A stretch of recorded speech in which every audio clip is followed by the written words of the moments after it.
हरी हरी मड़ियों के पत्ते और फल बनाए तथा माणिक के फूल बनाए। मंडप की अत्यंत विचित्र रचना देखकर ब्रह्मा जी का मन भी भूल गया। बांस हरी हरी मड़ियों से बनाई। सोने की सुंदर नागबेली बनाई जो पत्तों सहित ऐसी भली मालूम होती थी कि पहचानी नहीं जाती थी। उसी नागबेली के रचकर और पच्चीकारी करके बंधन बनाए। बीच बीच में मोतियों की सुंदर झालरें बनाई। माणिक, पन्ने, हीरे और फिरोजी इन रत्नों को चीर कर, कोर कर और पच्चीकारी करके इनके कमल बनाए। भौरे और बहुत रंगों के पक्षी बनाए जो हवा के सहारे गूंजते और कूंजते थे। खंभों पर देवताओं की मूर्तियां गढ़कर निकाली जो सब मंगल द्रव्य लिए खड़ी थीं। गजमुक्ताओं के सहजी सुहावने अनेकों तरह के चौक पुराए। नीलबड़ियों को कोरकर अत्यंत सुंदर आम के पत्ते बनाए। सोने के बौर और रेशम की डोरी से बंधे हुए पन्ने के बने फलों के गुच्छे सुशोभित हैं। ऐसे सुंदर और उत्तम बंधनवार बनाए मानो कामदेव जी भी फंदे सजाए हों। अनेकों मंगल कलश और सुंदर ध्वजा, पताका, पर्दे और चंवर बनाए जिसमें माता जानकी दुल्हन होंगी और श्री रामचंद्र जी दूल्हे होंगे। कौन सा कवि ऐसा है जो इसका वर्णन कर सके। ऐसे मंडप की तो तीनों लोक में प्रसिद्धि होनी ही चाहिए। जनक जी के महल में जैसी शोभा है वैसी ही शोभा नगर के प्रत्येक घर में दिखाई देती है। जनक जी के दूत श्री रामचंद्र जी की पवित्र पुरी अयोध्या में आए। सुंदर नगर देखकर वे हर्षित हुए। राज द्वार पर जाकर उन्होंने खबर भेजी। राजा दशरथ जी ने सुनकर उन्हें बुला लिया। दूतों ने प्रणाम करके चिट्ठी दी। प्रसन्न होकर राजा ने स्वयं उठकर उसे लिया। चिट्ठी बांचते समय उनके नेत्रों में जल आ गया, शरीर पुलकित हो गया और छाती भर आई। हृदय में राम और लक्ष्मण हैं, हाथ में सुंदर चिट्ठी। राजा उसे हाथ में लिए ही रह गए। खट्टी मीठी कुछ भी ना कह सके। फिर धीरज धरकर उन्होंने पत्रिका पढ़ी। सारी सभा सच्ची बात सुनकर हर्षित हो गई। भरत जी अपने मित्रों और भाई शत्रुघ्न के साथ जहाँ खेलते थे वहीं समाचार पाकर वे आ गए। बहुत प्रेम से सकुचाते हुए पूछते हैं, पिताजी चिट्ठी कहाँ से आई है? हमारे प्राणों के प्यारे दोनों भाई सकुशल तो हैं, वे किस देश में हैं? इस स्नेह से सने ये वचन सुनकर राजा ने फिर से चिट्ठी पढ़ी। चिट्ठी सुनकर दोनों भाई पुलकित हो गए। स्नेह बहुत ही अधिक था। भरत जी का पवित्र प्रेम देखकर सारी सभा ने विशेष सुख पाया। तब राजा दूतों को पास बैठाकर मन को हरने वाले मीठे वचन बोले। भैया कहो, दोनों बच्चे सकुशल से तो हैं? तुमने अपनी आंखों से उन्हें अच्छी तरह देखा है ना? सांवले और गोरे शरीर वाले वे धनुष और तरकस धारण किए रहते हैं। किशोर अवस्था है, विश्वामित्र मुनि जी के साथ हैं। तुम उनको पहचानते हो तो उनका स्वभाव बताओ। राजा प्रेम के विशेष वश होने से बार बार इस प्रकार पूछ रहे हैं। जिस दिन से मुनि उन्हें लिवा ले गए तब से आज ही हमने सच्ची खबर पाई है। कहो तो महाराज जनक ने उन्हें कैसे पहचाना?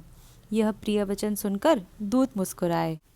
दूतों ने कहा, हे राजाओं के मुकुटमणि, सुनिए, आपके समान धन्य और कोई नहीं है जिनके राम लक्ष्मण जैसे पुत्र हैं, जो दोनों विश्व के विभूषण हैं।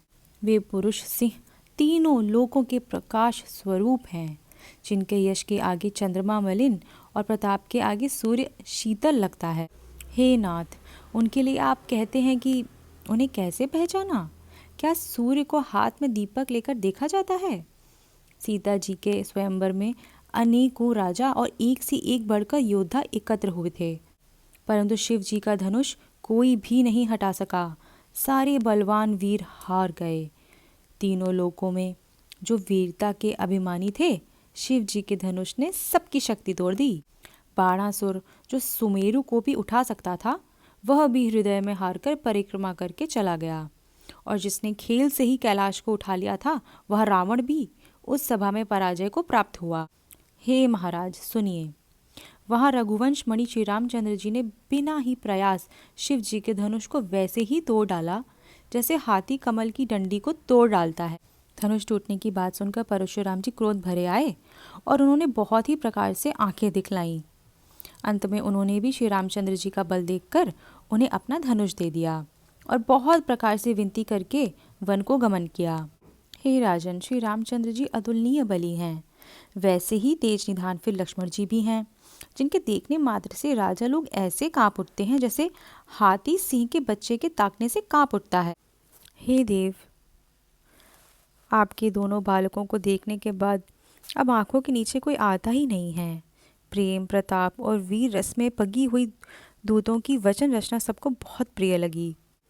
सभा सहित राजा प्रेम में मग्न हो गए और दूतों को निछावर देने लगे। यह नीति विरुद्ध है ऐसा कहकर दूत अपने हाथों से कान मूंदने लगे। धर्म को विचार कर सभी ने सुख माना। तब राजा ने उठकर वशिष्ठ जी के पास जाकर उन्हें पत्रिका दी और आदरपूर्वक दूतों को बुलाकर सारी कथा गुरुजी को सुना दी।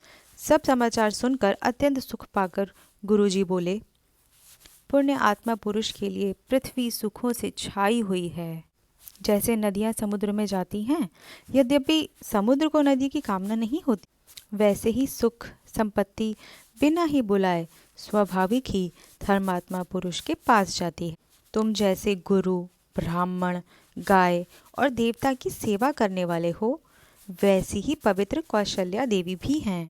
हे राजन, तुमसे अधिक पुण्य और किसका होगा, जिसके राम सरीखे पुत्र हैं और जिसके चारों बालक वीर, विनम्र, धर्म का व्रत धारण करने वाले और गुणों के सुंदर समुद्र हैं। तुम्हारे लिए सभी कालों में कल्याण है। अतएव डंका बजवाकर बारात सजाओ और जल्दी चलो। गुरुजी के ऐसे वचन सुनकर हे नाथ, बहुत अच्छा कहकर और सिर नवाकर तथा दूतों को डेरा दिलवाकर राजा महल में गए। राजा ने सारे रविनिवास को बुलाकर जनक जी की पत्रिका बाँचकर सुनाई। समाचार सुनकर सब रानियां हर्ष से भर गईं। राजा ने फिर दूसरी सब बातों का वर्णन किया। प्रेम में प्रफुल्लित हुई रानियां ऐसे सुशोभित हो रही हैं जैसे मोरनी बादलों की गरज सुनकर प्रफुल्लित होती है। बड़ी बूढ़ी स्त्रियां प्रसन्न होकर आशीर्वाद दे रही हैं। माताएं अत्यंत आनंद में मग्न हैं। उस अत्यंत प्रिय पत्रिका को आपस में लेकर हृदय से लगाकर छाती शीतल करती हैं। राजाओं में श्रेष्ठ दशरथ जी ने श्री राम और लक्ष्मण जी की कीर्ति और करनी का बारंबार वर्णन किया। यह सब मुनि जी की कृपा है, ऐसा कहकर वे बाहर चले आए। तब रानियों ने ब्राह्मणों को बुलाया और आनंद सहित उन्हें दान दिया। श्रेष्ठ ब्राह्मण आशीर्वाद देते हुए चले। फिर भिक्षुकों को बुलाया, करोड़ों प्रकार की न्यौछावरें उनको दी। चक्रवर्ती महाराज दशरथ के चारों पुत्र चिरंजीवी हों, यूं कहते हुए वे अनेक प्रकार के सुंदर वस्त्र पहनकर चले। आनंदित होकर नगाड़े वालों ने बड़े जोर जोर से नगाड़े बजाए। सब लोगों ने जब यह समाचार पाया तब घर घर बधावे होने लगी।